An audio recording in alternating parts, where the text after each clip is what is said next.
Dire à l'envers, ça veut dire que nous avons un grand problème en matière de gestion, en tout cas de politique étrangère, de nos leaders. Est-ce que nous avons finalement une vision qui va au-delà de probablement la sécurité ou d'une maîtrise en tout cas de l'économie? Certes, Netanyahou est intelligent, mais moi je pense que être intelligent, c'est penser aux générations futures.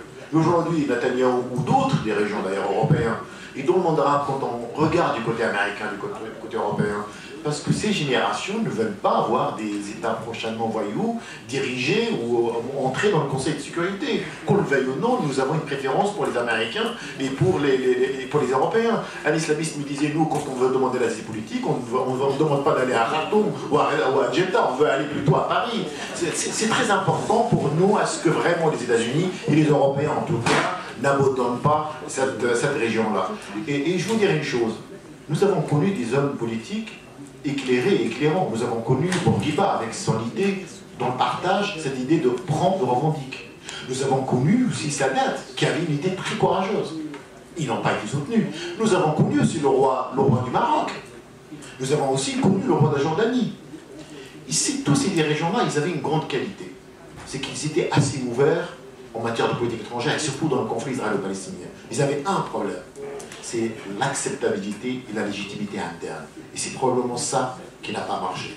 Aujourd'hui, puisqu'on parle de 2020, nous avons une émergence ou une construction de nouveaux leaders dans le monde arabe. On ne connaît pas encore leur profil parce que c'est en gestation, des constitutions en construction.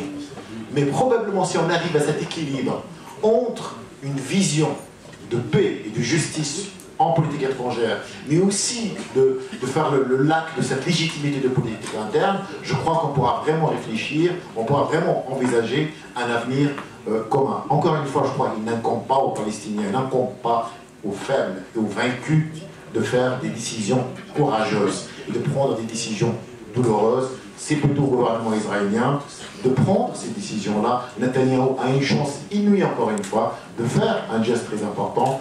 Nous avons parlé de 2002, plan de Abdallah. Pourquoi Abdallah? Pourquoi le monde arabe insiste sur le plan de Abdallah?